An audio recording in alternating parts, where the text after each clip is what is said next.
Bienvenue dans ce petit moment de partage de la parole de Dieu. Nous continuons notre deuxième partie sur qui sommes-nous appelés à imiter ou bien qui sont nos modèles dans cette société des influenceurs. Nous allons dans 1 Timothée au chapitre 2, le verset 9 nous dit: Je désire aussi que les femmes s'habillent d'une façon décente, avec modestie et simplicité, qu'elles ne sortent ni de coiffures compliquées, ni de bijoux d'or, ni de perles, ni de vêtements luxueux, mais d'actions bonnes, comme il convient à des femmes qui déclarent respecter Dieu. Alors, la fois passée, on a parlé sur qui sommes-nous appelés à imiter, qui sont nos modèles. De prime abord, nous devons comprendre ici femmes, personnes du sexe féminin, au genre féminin, eux aussi compris ou interprétés dans la Bible étant comme l'épouse du Christ. La femme, quand la Bible parle, ce n'est pas seulement la personne du sexe féminin. Depuis l'Ancien Testament jusqu'au Nouveau Testament, la relation qui est établie entre Dieu et son peuple, c'est une relation qui est comparée aussi aux relations du mariage. La femme et l'Église, le peuple de Dieu qui est l'épouse du Christ. Voilà. Alors, donc, nous sommes en train de voir qu'on est environné des personnes dans nos familles qui peuvent nous influencer positivement ou négativement.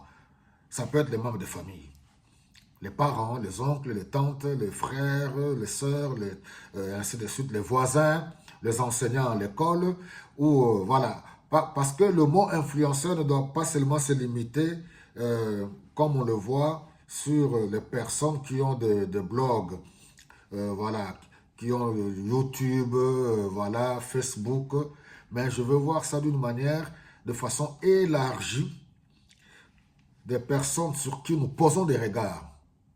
Nous voulons être comme eux. J'aimerais bien dans ma vie devenir comme telle personne parce que c'est une personne qui m'inspire à cause de ses valeurs ou à cause de ses réalisations.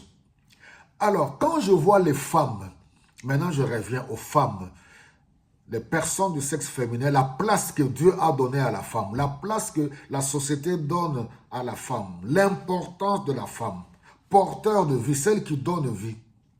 Alors, quand on voit la manière aujourd'hui, je ne veux pas entrer dans les polémiques des bijoux, non, non, non, pas du tout, je ne suis pas dans ces polémiques-là.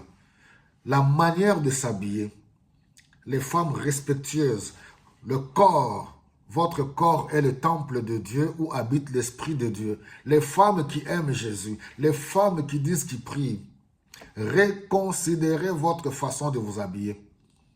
Comment le corps qui est le temple de Dieu peut être exposé par toutes sortes de robes, les fentes qui commencent de la tête en bas jusqu'à presque aux hanches. Quand vous marchez, votre corps est exposé. Quand vous êtes assise, votre corps est exposé. Vous portez vos histoires là que vous appelez, c'est pas les dos nus. Vous trouvez des mamans de 4 enfants, 5 enfants, 6 enfants ou tout simplement des jeunes filles. Votre corps ne peut pas être exposé parce que votre corps appartient au Seigneur. Ou pour celles qui sont mariées, votre corps appartient à votre mari. Votre corps appartient à Christ par rapport à la relation de Christ avec l'Église. Si vous êtes marié, votre corps appartient à votre époux. Ce n'est pas un corps qui peut être exposé sur les réseaux sociaux, dans des soirées de fêtes, l'habillement. Et même des fois, nous les hommes, nous les papas, on est choqués. Nous ne pouvons même plus relever nos têtes quand on voit nos jeunes filles, nos enfants, lors des mariages. Les filles d'honneur, les vêtements, les robes que nos filles portent dans des soirées de mariage. Soi-disant les filles d'honneur, mais les poitrines sont exposées, les dents exposées, les cuisses exposées. Et nous les papas, nous avons les têtes courbées. Et les mamans, vous êtes là. Réveillez-vous enfin. Je sais que oui, les enfants d'aujourd'hui n'écoutent pas, mais les mamans jouent votre rôle. Déjà, si vous-même les mamans, je ne dis pas toutes les mamans, toutes les femmes, pas du tout. Quand déjà vous-même, vous exposez vos corps sur les réseaux sociaux, c'est que les femmes savent danser savent faire pour, je peux dire, pour exprimer leur joie, c'est danser. Je ne suis pas contre vos danses, continuez à danser. Mais c'est des choses que nous voyons. C'est que les femmes savent faire, sur les réseaux sociaux, pas toutes. Bravo à celles qui sont utiles, qui transmettent le savoir, qui transmettent les expériences, qui partagent leurs expériences. Mais quand je vois, on est sur les réseaux sociaux, nous sommes là pour la parole. On ne peut pas s'y empêcher, vous défilez, vous voyez. Elles ne font que danser, montrer leur derrière, montrer leur poitrine, tourner. Donc votre joie à vous, ces femmes-là, votre joie à vous, votre façon de vous, c'est tout simplement de danser sur les réseaux sociaux, tourner, montrer vos derrière, et vos filles voient.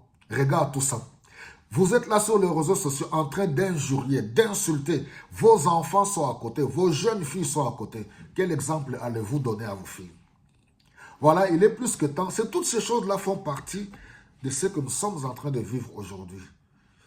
Couvrez-vous, chères dames. Vous n'avez pas besoin. Qui imitez-vous? Parce qu'il est écrit au verset 9. Mais d'actions bonnes comme il convient à des femmes qui déclarent respecter Dieu. Vous ne respectez même pas votre propre corps. Comment allez-vous respecter Dieu? Que le Saint-Esprit vous aide. Regardez-nous les hommes. Regardez même nous les hommes qui sommes appelés même à exposer nos biceps. Mais regardez comment nous nous couvrons. J'ai des chemises, je n'ai pas fermé tous les boutons, mais j'ai un t-shirt à l'intérieur. Pourquoi? Pour couvrir mon corps. Que le Seigneur vous bénisse abondamment.